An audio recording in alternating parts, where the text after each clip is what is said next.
Hi everyone and welcome once again to Ruby's Classic Cooking. And today I'm making a marble sponge cake roll, if that makes any sense to you. What I'm going to be making is a chocolate and vanilla mixture cake, which is a marble cake, and it's going to have an ice cream filling, which will make a wonderful summer dessert. Serve it up with some sliced strawberries or a little blob of whipped cream, or just eat it just the way it is. Anyway, I'm going to dive right into this recipe and follow along with me, and hopefully you'll want to make this yourself. Now this is another one of my variations of my jelly roll sponge cake, and this one incorporates some chocolate and some vanilla. Basically I'm going to make my vanilla jelly roll bake. Anyway, let's start out by breaking 3 eggs into my bowl and making my vanilla sponge, which I'll then take half of it out of this bowl, and then I'll add chocolate to the other half of it and fill in the gaps. Anyway, let's get moving. And here we go, and no eggshells please. And here's egg number 3 going in, and there we go. Ta-da!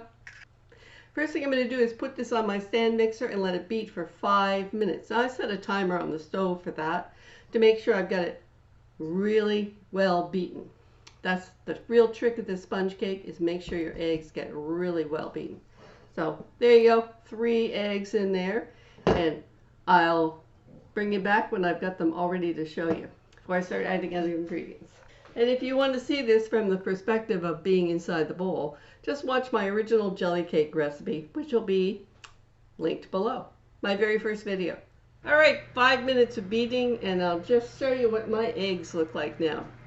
Now you notice I didn't separate these eggs, and this sponge does not require that you separate your eggs. So there you go. Nice and fluffy and foamy. And now, see how pale yellow that is? Pale yellow and foamy.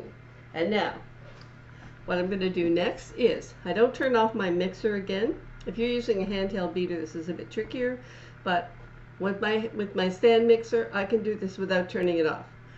Alright, well first I'm going to be adding my 1 cup of white sugar. Then I'm going to be adding, and this is the big difference between this sponge and the vanilla sponge that I've made, is I'm going to add a half to 3/4 of a teaspoon of vanilla instead of adding lemon flavoring. Now that's my big difference between the two of them.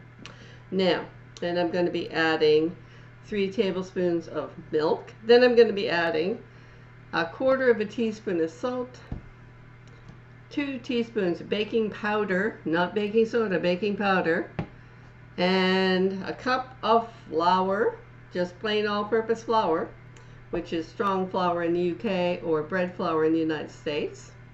And that's it. Now, that's my whole sponge. So then, after that's all put together, I take half of my sponge, and I'll show you how I'm going to do that, arrange that on my baking sheet.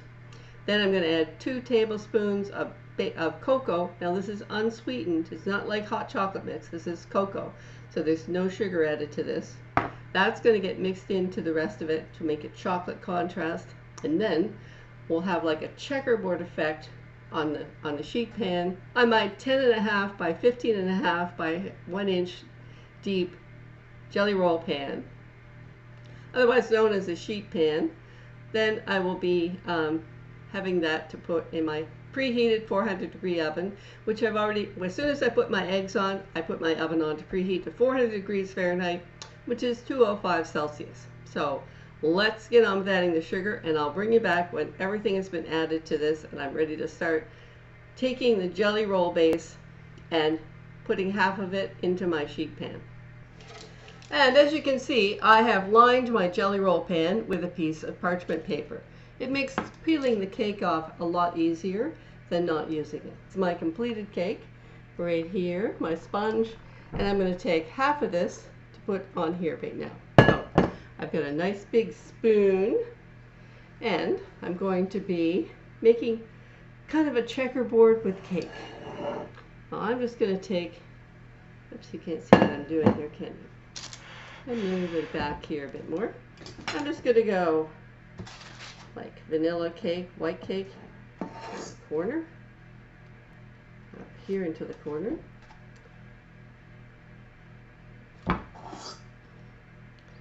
And here in the middle. And make another one up here in this corner. I'll show you this in a minute. Here we go. Push that up into my corners. Okay, now that's about half of my batter I've used. And this is what I've done with it. I made like 3 pancakes here. So now I'm going to add 2 tablespoons of cocoa to my white cake mix. And then I'm going to fill in these gaps with the chocolate. I'm going to blend the edges together. And to do that, you can use a knife, you can use a skewer, a toothpick, or a fork. So just a plain old fork in the drawer. So I'm just going to put this to one side. I'm going to add my cocoa powder to this. And I'm going to sift my cocoa powder because you don't want any lumps in your cocoa. It will blend in much easier if you sift it first. I know it's kind of a like, meh, do I really have to do that? Yes, it makes life easier for you in the long run, honest. I'm just going to put a couple of heaped tablespoons. Each one of those is 15 milliliters, by the way, for the metric people out there. And there we go. I'm just going to sift that right into my batter. Alright, well there's my cocoa powder in my batter, and I'm just going to pop that back on my mixer for a few seconds. Blend that cocoa powder into my cake mix. Be very gentle when you do this so you don't have cocoa powder flying everywhere. You also want to do this quite quickly. You know, don't mess around with it too long because you don't want to overbeat your batter and make your chocolate part of your cake tough. There's what my chocolate batter is going to look like. Now that's going to go into these spaces and fill in the gaps. And push your batter into the corners as you're doing this so that you know that you're getting a nice square cake when you're finished. Or rectangular cake, I should say. You need to push the batter into the corners and make sure you don't leave any gaps between the chocolate and the white because you want to have a nice rectangular cake when you're finished. And there you go. And it doesn't look very exciting, does it? It looks like 6 blobs of cake, but that's going to change. And it doesn't take very much creativity on my part. Although you're going to go, yeah, sure. So let me just tip this camera down so I can show you this technique. It's really simple and easy to do. And you're just going to take your fork or your whatever you're going to use, and you're just going to kind of blend the edges together like that. Just like that. Don't do it too much because you want to maintain your discreet chocolate and vanilla cake. You just want to blend the edges together. You go down to the bottom of the cake because you want it to be down. Oops.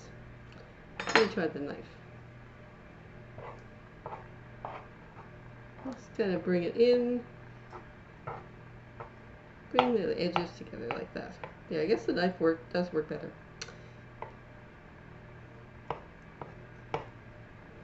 And while you're doing, make sure you're not leaving any spaces between the layers of cake. You've got it all joined together so it looks like one integrated cake.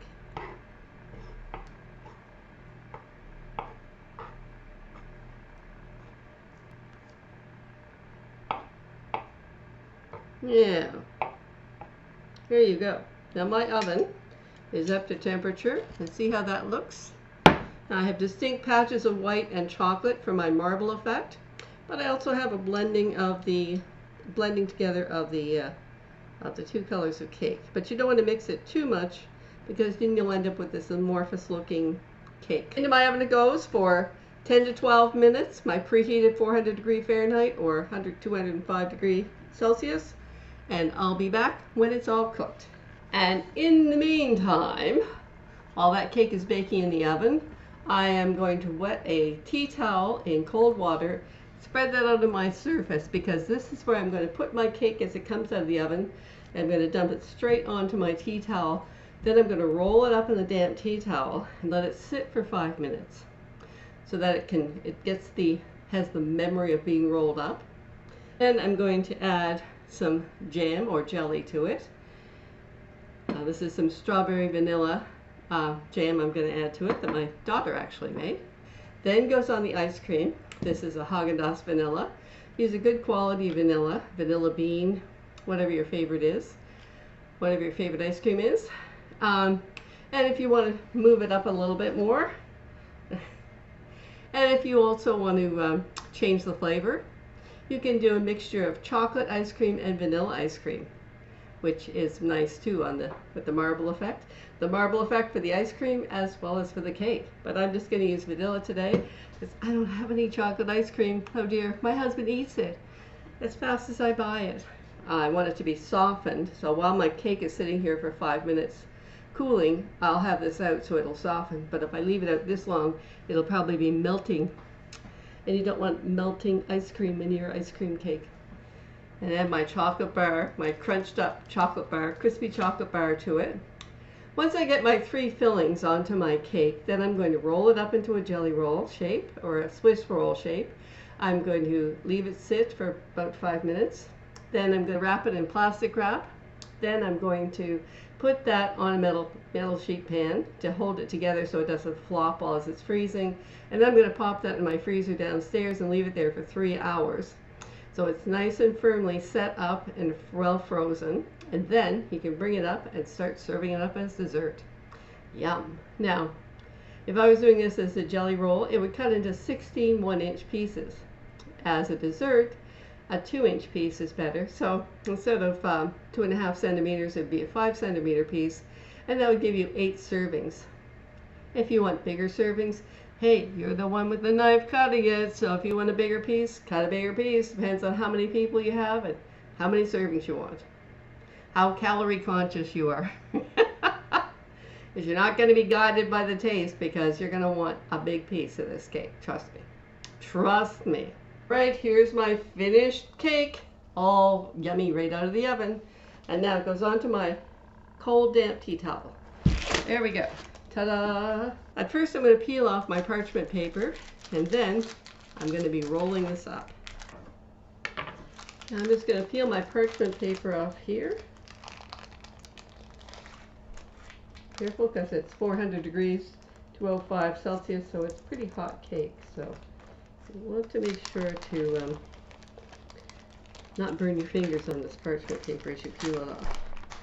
You stick to the edges and you're pretty safe. And there you have it. Now, if I wanted to make more of a checkerboard, I'd make smaller blobs of cake, and I'd just make 2 rows, but I'd make 6. Maybe I'd make 6 across each way so that it has more contrast here. Anyway, so right now I'm going to roll this up and let it sit for 5 or 10 minutes. Oops, wait a minute. Forgot one step.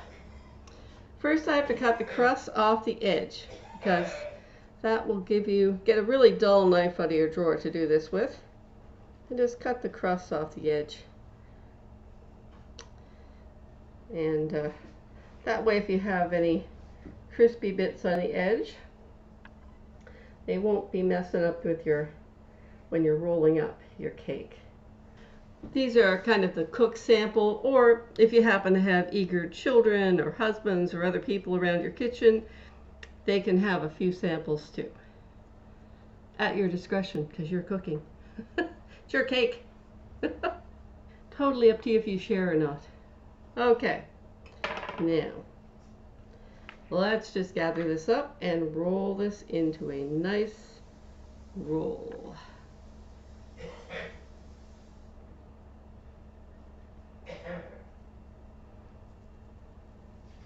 Alrighty. That's all she wrote for about another 5 or 10 minutes. Alright, now I'm just going to unroll my cake and reveal what it looks like. Now, see, and it didn't crack. So now I'm going to move it off of this tea towel. Oops, it did crack on my side, but I guess it cracked on your side. Oops. Just going to lay out a big sheet of plastic wrap here.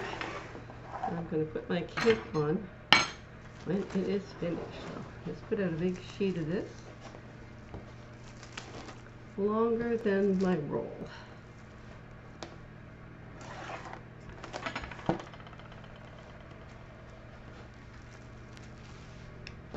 And if it rolls too fat, then you can just add another layer on top. Okay, so let's just unroll this on here, carefully and gently. There we go. And I'm just going to spread this whole bunch of jam on here. That's about 500 milliliters or 2 cups. A little less than that actually, because this is a 6-ounce jelly jar, so it's a little bit less than 2 cups of jam. And this wasn't a full bottle, so anyway, there we go. It's a layer of strawberry vanilla jam going on here. 500 milliliters or 2 cups of Haagen-Dazs ice cream, vanilla ice cream, which I'm putting on here.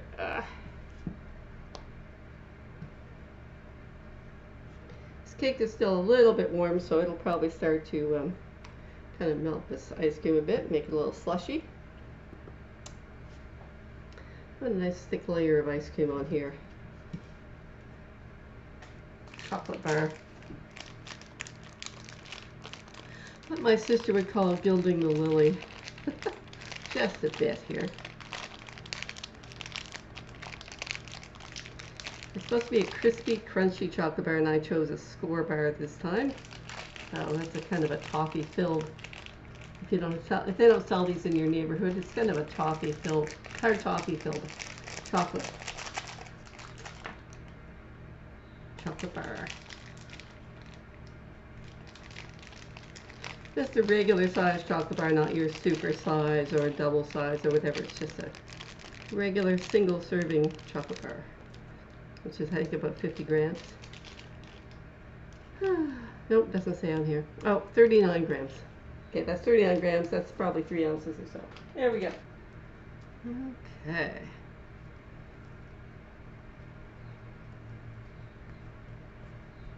Just trying to make this into a nice even layer.